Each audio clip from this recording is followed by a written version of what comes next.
I'm sure that many of you have now gotten used to sitting at home every day trying to find stuff to fill up your time with. Maybe you have found some good habits and you feel like you are growing from this social distancing time. I also understand that this can be a very frustrating time for many, and they wish for everything to go back to normal as soon as possible because they cannot financially afford to live like this much longer. In the US, in the past, sports have always been there for us as a light at the end of the tunnel. It is nice to be able to root for something that we cannot control. As life has its ups and downs, sports shares that same attribute. In times like this, the country could really benefit from sports coming back, especially sports like the MLB. I will begin by talking about the problem that is facing this country and what it has done to the sporting leagues. Next, I will talk about the bigger issue of why this is all happening, which is the coronavirus.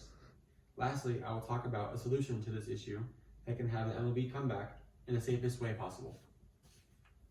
The coronavirus has now been inside of the United States since at least the beginning of February now that we know of, and it has changed everyone's lives.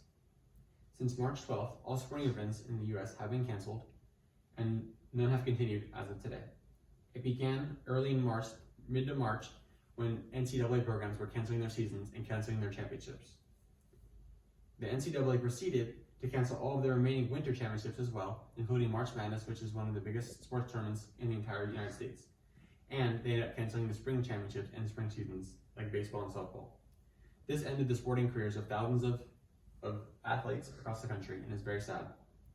The NHL and NBA are other organizations that were canceled. They were nearing the end of their regular season and coming to postseason, but now they have no timetable to when they can return, and so no one knows what is going to happen to their seasons. The initial plans were to have sporting events without fans, but they did not last very long when Rudy Gobert on the Utah Jazz caught the coronavirus, and that really sent everything into a downward spiral. There were other leagues, like the MLB and PGA, that ended up canceling all their upcoming games and events for the foreseeable future. The MLB postponed spring training when they were almost done, and the regular season was intended to start in the beginning of April, but that did not end up happening, of course. The next thing I'll be talking about is the damages that the coronavirus has done to the citizens of the US. The virus has done a lot of damage to the people all over the world, and even in the United States. On a more serious note, many people in the United States have lost their jobs and had to file for unemployment because of the virus. According to the Washington Post, there have been at least 2.2 million additional unemployment claims in the United States over the last 2 weeks, and that has basically wiped out all the new jobs that have been created since 2010, since the last recession. Those people who have been hit hard could really use something to look forward to every day. The virus has sent many people away from their older family members, and that has been hard for a lot of us, I'm sure, including myself and my family, and I'm sure a lot of you guys out there the same thing. Another thing that makes this whole situation more complicated is that we do not know truly when the outbreak started, so the true death rate and other factors are unknown. While much is unknown about the virus, it is likely that more people in Southern California have created antibodies because of the population, how close we all are together. But not knowing information can really put a lot of fear into the lives of many people.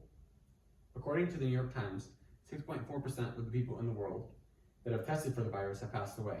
But without additional tests, and we don't have a really good resource of tests right now, those numbers could be lower than they are. It is unknown what the true death rate for the virus is because of these factors, like the not having enough tests.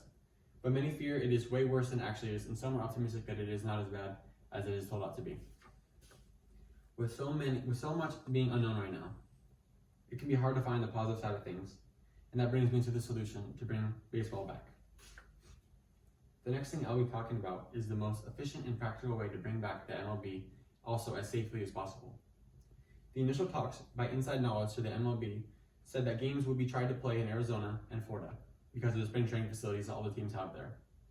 Ken Rosenthal, a writer for The Athletic, talked about how the details of having a season in those two states how they would work. There would be no fans and no families for the players for at least 4 months, and there were other factors that included, and that solution did not end up happening, and is not going to happen in the future. Jeff Passan, a writer for ESPN, has heard other information on how the MLB could come back. The new rules that would happen to make the MLB come back would consist of no umpires, which means electronic umpires behind the plate, no players in the dugouts, players would have to be in the stands 6 feet apart from each other, and there could be no mound visits between the coaches and the players, or the players and the players. The latest MLB sources told Jeff Passan that it is likely that there would be 3 areas of the country that could hold 10 teams in different states, most likely Arizona, Texas, and Florida. There would be 10 teams in each state. There would be the West Division, the Central, and the East, and they would all play each other 9 teams in 3-game series. So you can play all the way around. You play 27 games.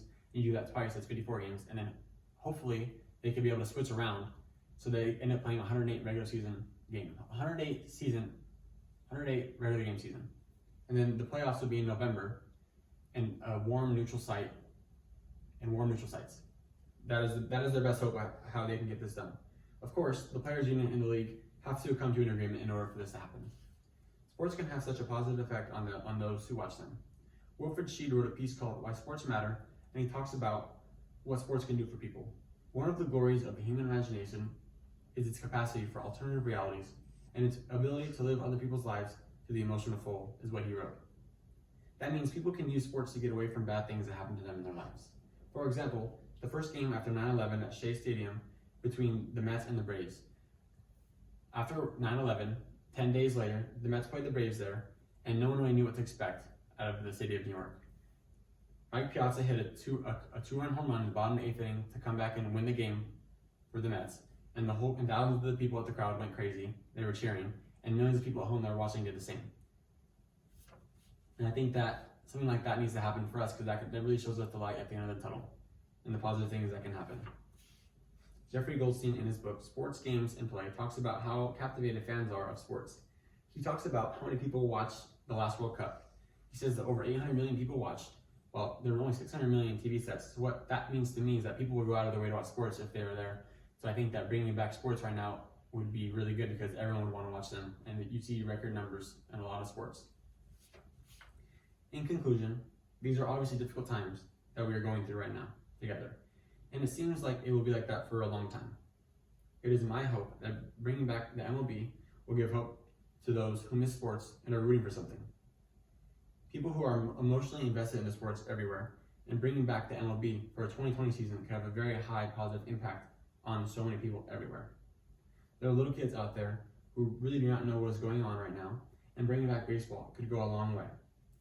The safety of everyone is most important, but if the MLB can follow a set of guidelines that brings back baseball without harming the public, they should exercise those guidelines. Thank you.